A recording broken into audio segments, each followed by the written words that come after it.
Habemus Papam. We have a Pope. Nani Moretti, the psychoanalyst in the film. He is the director, co-writer, starring in the film, maybe producer, co-producer there. Michel Piccoli is the Pope, and this is an interesting story about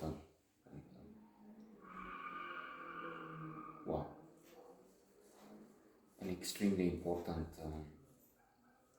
moment in the life of Catholics and as such of the world, because how many would they be today? In excess of 1 billion, 2 billion. I know they have falling adherence membership in Western countries. Ești de acolo. But then there are some chances in emerging countries plagued with challenges there too, because for instance, I think I was reading in The Economist, that's where I get my information anyway, not just information, that's BBC's, but explanations, the story behind what happened. So in the Amazon, in places, there was a push to allow Catholic priests to marry. But in the end, although this Pope Francis is liberal, progressive when compared with alternatives, when set against the opposition there in Rome, in the Vatican, in fact, which is in Rome. They are ultra-conservative. If we think of us, then the Pope is also the representatives, the paradigm, the symbol, archetype of what is in the end a 2,000 years old, more than that, but still, faith. So, I mean, we start with Anno Domini, birth of Christ, not everywhere, it's also true. There are controversies there. But let me try and finish first with the film. So they are Habemus Papam. They have to have a pope when the old one dies, and there's a whole ritual we know about. Media is there. They have the white smoke. Habemus Papam when we have a pope. But in this case, they try. Tries a different approach, which works to an extent, or mostly.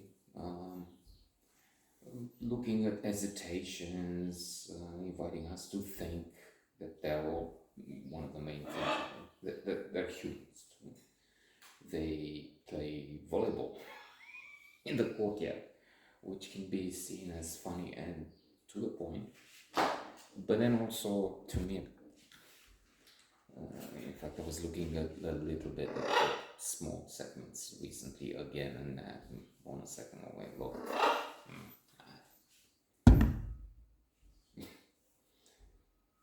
facetious, yeah, I don't know,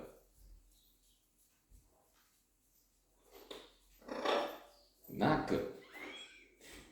Same when the psychoanalyst is making small talk conversation.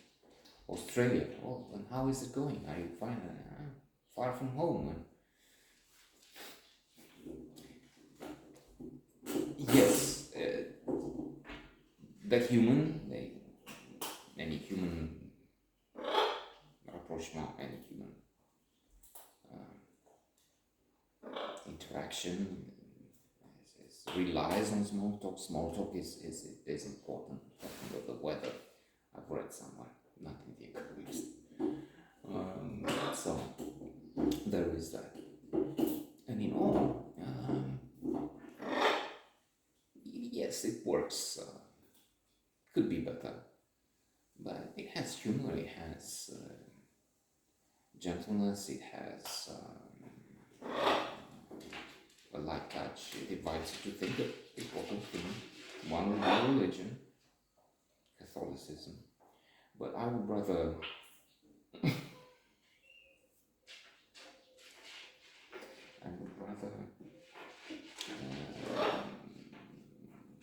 promote at any moment How Far Can You Go by David Lodge, for instance, the one who has an excellent trilogy, the Campus trilogy. The two, in fact, the first two, nice work. Changing Places, the last one I wasn't really so enthused by it. But in another work, the fourth, three, I enjoy so very much. How Far Can You Go? It looks at Catholicism, at the rules. How far can you go? How many?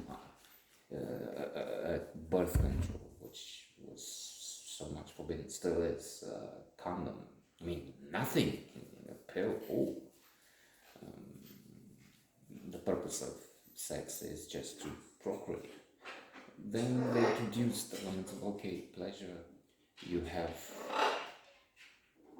within the church members, people who oppose the mainstream.